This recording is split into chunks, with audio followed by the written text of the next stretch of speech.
बिस्मिल्लाहिर्रहमानिर्रहीम। Second year आज की वीडियो में हम चैप्टर 23 कॉस्मोलॉजी के एमसीक्यू सॉल्व करेंगे। फर्स्ट एमसीक्यूज है SI unit of luminosity is. SI unit क्या है ल्यूमिनिसिटी का?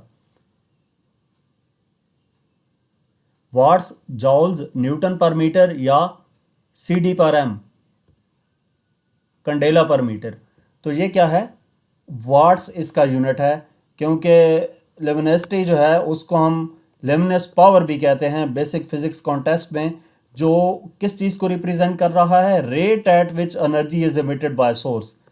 तो energy emitted per unit time में इसको रिप्रेजेंट किया जाता है, यानी कि जॉल पर सेकंड, जो कि इक्वल होता है वाट के। तो इस वजह से इसका ये ऑप्शन करेक्ट है, वाट्स। नेक्स्ट एमसीक्यूज नंबर 2 है luminosity is associated with energy produced by objects, celestial bodies, light source और fluorescent lamp।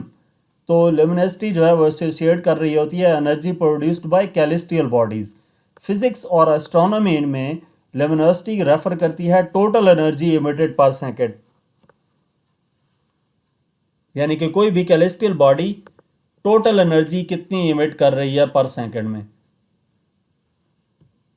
तो इसलिए इसका बी ऑप्शन है, कैलिस्टियल बॉडीज।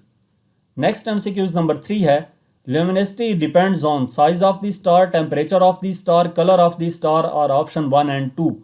कि ल्यूमिनिसिटी किस चीज़ पे डिपेंड कर रही होती है? तो ऑप्शन 1 एंड 2 यानी कि size of the star and temperature of the star पे डिपेंड कर रही होती है। ठीक है, साइज ऑफ द स्टार से मुराद रेडियस और सरफेस टेम्परेचर टी स्क्वायर। ल्यूमिनिसिटी का फार्मूला आप देखें तो वहीं से आपको पता चल जाता है कि रेडियस और टेम्परेचर पे डिपेंड कर रही होती है। नेक्स्ट एमसीक्यूज नंबर 4 है which law states that brightness of a source is inversely proportional to square of its distance. कौन सा लॉ स्टेट करता है कि जो ब्राइटनेस है सोर्स की वो इनवर्सली प्रोपोर्शनल होती है स्क्वायर ऑफ इट्स डिस्टेंस के? तो ये inverse square law of brightness है। ठीक है, inverse square law of brightness. Illumination क्या स्टेट करता है? Apparent brightness of A point light source decreases with the square of the distance from the observer, यानी कि आई प्रोपोर्शनल है 1/r स्क्वायर के। तो इसका सी ऑप्शन है, inverse square law of brightness. Next MCQs number 5 है SI unit of हबल्स constant H not is. H not हबल्स constant का SI unit पर सेकेंड है, क्योंकि हबल्स कांस्टेंट किसको डिफाइन करता है? इसका फार्मूला एच नॉट इक्वल होता है वी बाई डी के। वी वेलोसिटी है जिसका यूनिट मीटर पर सेकेंड होता है और डी डिस्टेंस है जिसका यूनिट मीटर है। मीटर मीटर से कैंसिल, तो पर सेकेंड इसका यूनिट आता है। ए ऑप्शन करेक्ट है। नेक्स्ट एमसीक्यूज नंबर 6 है which statement about the big bang theory is not correct. कौन सी स्टेटमेंट करेक्ट नहीं है? तो इनमें से डी ऑप्शन जो है वो है कि ये वाली स्टेटमेंट करेक्ट नहीं है। क्या? The further away galaxies are the faster they are moving. Hubble's law states that further away a galaxy is the faster it is moving away।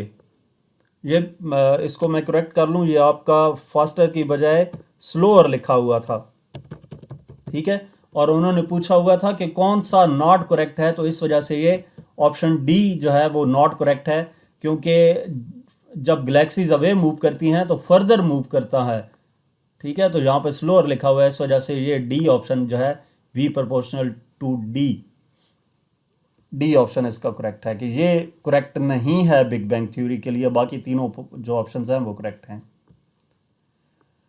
तो यहाँ तक इस चैप्टर के एमसीक्यूज थे। मजीद किसी भी चैप्टर का एक्सरसाइज सॉल्यूशंस, पास पेपर्स या प्रैक्टिकल बेस्ड असेसमेंट की वीडियोस देखने के लिए हमारा यूट्यूब चैनल देख सकते हैं। Thank you.